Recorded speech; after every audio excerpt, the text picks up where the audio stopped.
பாலின் நுரைத்தன்மையை அதிகரிக்க detergent powder கலப்படம் செய்யப்படும் அதிர்ச்சி தகவல் இதுவரை பலர் அறியாத ஒன்று. பால் கெட்டியாக தெரிவதற்காக ஏற்கனவே மைதா போன்ற பொருட்கள் சேர்க்கப்பட்டு வந்த நிலையில் தற்போது வெள்ளை நிறத்திற்கும் நுரை ததும்பவும் சோப்பு பவுடர்களும் கலக்கப்படுவது பற்றி விரிவாக அலசுகிறது இன்றைய சிறப்பு பார்வை.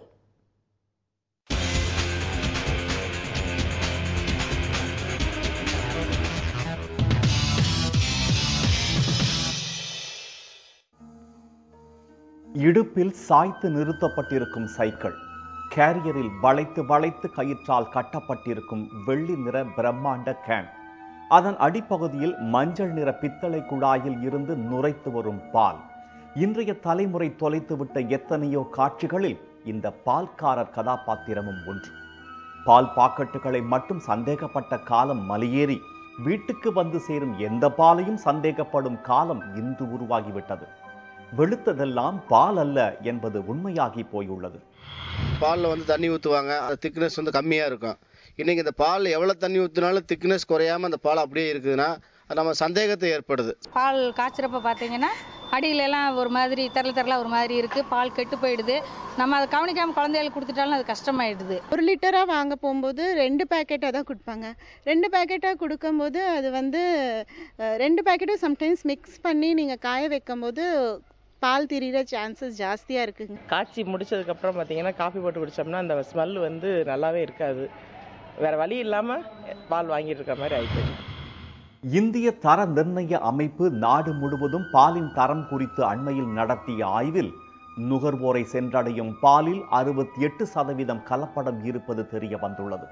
குழந்தைகளுக்கும் நோயாளிகளுக்கும் கொடுக்கப்படும் பாலில் கூடவா கலப்படம் என்று நீங்கள் அதிர்ச்சி அடையலாம். சீனாவில் வெளிநாட்டு பால் பவுடர் நிறுவனம் ஒன்று புரதம் அதிகம் கிடைப்பதாக காட்ட மெலமைன் நச்சு பொருளை கலந்ததால் 53,000 குழந்தைகள் சிறுநீரக நோயாளிகளாக மாறிய பயங்கரம் நம்மில் பலர் அறியாத ஒன்று. மெலமைன் அப்படிங்கிறது பார்த்தீங்கன்னா எந்த வகையிலும் அடிப்படையில் உணவுப் பொருள் இல்லை. அது ஒரு பிளாஸ்டிக் தயாரிக்க பயன்படுத்தக்கூடிய ஒரு வேதிப்பொருள். பெயிண்ட், கிண்ண இதெல்லாம் பயன்படுத்தக்கூடிய ஒரு பொருள்.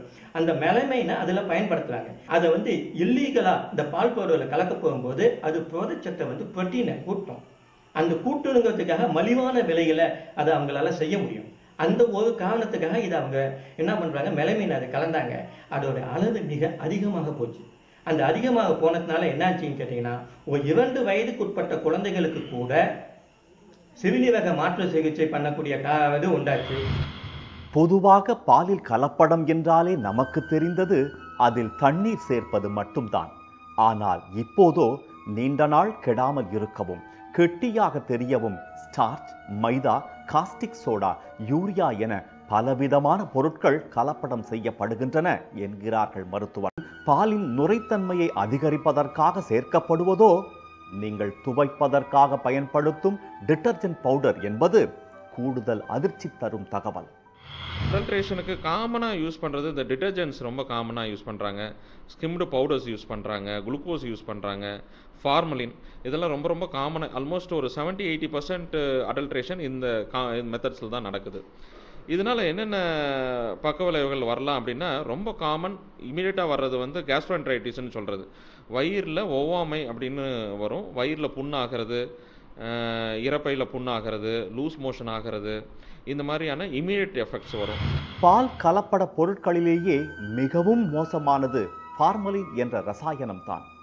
இறந்து போனவர்களின் உடல்கள் நீண்ட நாள் கெடாமல் இருக்கவும் அவற்றை பதப்படுத்தவும் சவக்கிடங்குகளில் பயன்படுத்தப்படும் இந்த ரசாயனம் பாலிலும் அது கெடாமல் இருப்பதற்காக சேர்க்கப்பட்டு கொண்டிருக்கிறது என்பது நாம் நினைத்து கூட பார்க்க முடியாத உண்மை. 24 மணி நேரத்திற்கு மேற்பட்டும் அந்த பாலை நல்ல விதமாக ஒரு 2 நாள் 3 நாள் உபயோகிக்கப்படும் வகையில் ஷெல்ஃப் லைஃப் எனக்கூடிய அந்த நாட்களின் நீடிக்க இந்த ஃபார்மலின் எனப்படும் அந்த ப்ரிசர்வேட்டிவை சேர்த்து வருகிறார்கள். ஃபார்மலின் பொதுவாக நம் மெடிக்கல் காலேஜில் கூட படிக்கும்போது அந்த பாடியை ப்ரிசர்வ் பண்ணுறதுக்கு ஃபார்மலின் யூஸ் பண்ணுவோம். ஸோ அதனுடைய டாக்ஸிக் எஃபெக்ட் ரொம்ப அதிகம். ஃபார்மலின் போன்ற பொருட்களை சேர்ப்பதனால் பல்வேறு நச்சுப் பொருட்களால் சிறுநீரக பாதிப்புகள் ஏற்படுகின்ற வாய்ப்பு இருக்கிறது. இதுபோன்று பல்வேறு நச்சுப் பொருட்களால் உடல் உறுப்புகள் பல்வேறு உறுப்புகள் பாதிக்கின்ற தன்மையை இந்த பால் உருவாக்குகிறது. பாலை கறப்பதற்கு முன்பாகவே கலப்படம் செய்வது துவங்கி விடுகிறது என்று கூறுகின்றனர் பால் உற்பத்தியில் இன்றும் உண்மையாக ஈடுபட்டு வரும் பாரம்பரிய விவசாயிகள் உயர் ரக கலப்பின மாடுகள் அதிக பால் கொடுக்க வேண்டும் என்பதற்காக ஆக்சிடோசின் என்ற ஹார்மோன் ஊசி செலுத்தப்படுகிறது என்பது அவர்கள் கூறும் புகார். பெரிய பெரிய பண்ணை வச்சிருக்கிறவங்க எல்லாம் இந்த கலப்பு தீவனத்தை விட இந்த பால் அதிகமாக கறக்க வேண்டி கெமிக்கலை பயன்படுத்துகிறாங்க. இன்ஜெக்ஷன் கூட பண்ணுறதா தகவல் வருது. அது மாட்டுக்கு கெடுதல். அந்த மாட்டிலிருந்து கறந்து பயன்படுத்துகிற அந்த குழந்தைகள்லாம் பயன்படுத்துகிறாங்க, வயசானவங்க பயன்படுத்துகிறாங்க, நோயாளிகள் பயன்படுத்துகிறாங்க. அத்தனை பேருக்கும் அது கெடுதல். ஊசி போடப்படும் மாடுகள் தரும் பாலில் சேர்ந்துள்ள ஹார்மோன் அதனை அருந்துபவர்களையும் கடுமையாக பாதிக்க வாய்ப்புள்ளது என்று மருத்துவர்கள் எச்சரிக்கின்றனர். குறிப்பாக வளர் இளம் பருவத்தில் இருக்கும் பெண் குழந்தைகள் இதனால் அதிகம் பாதிக்கப்படுவதாக கூறும் அவர்கள், இன்று பல பெண் குழந்தைகள் சிறு வயதிலேயே பருவம் எய்துவதற்கு கலப்பட பாலும் ஒரு காரணம் என்கின்றனர். ஹார்மோன்ஸ் போட்டு உற்பத்தி செய்யக்கூடிய பால் அந்த ஹார்மோன்ஸ் அந்த பாலில் கலக்கிறதுக்கான வாய்ப்புகள் இருந்திருக்கு. இந்த ஹார்மோன்ஸ் நம்மளுடைய விடலை பருவம் சார்ந்த பிரச்சனைகளை அதிகப்படுத்துது. சீக்கிரம் விடலை பருவத்தில் இருக்கக்கூடிய அந்த வயதினர் சீக்கிரமாக வயதுக்கு வரக்கூடிய அந்த ஆபத்துகள் இதெல்லாம் கூட இந்த ஹார்மோன்ஸ்னால ஏற்பட்டிருக்கு அப்படிங்கிறது அண்மையில் சயின்டிஃபிக்கலாக நிறைய ப்ரூவ் பண்ணப்பட்டிருக்கு. பாலில் அனுமதிக்கப்பட்ட கலப்படம் என்று ஒன்று உள்ளதா? காலாவதியான பால் பாக்கெட்டுகள் என்ன செய்யப்படுகின்றன? பாஸ்டரைஸ்டு மில்க், டோன்டு மில்க் என விதவிதமான வகைகளில் வலம் வரும் பால் பாக்கெட்டுகளில் கலப்பட வாய்ப்பு எதில் குறைவு? பாலில் கலப்படத்தை கண்டுபிடிக்க என்ன வழி?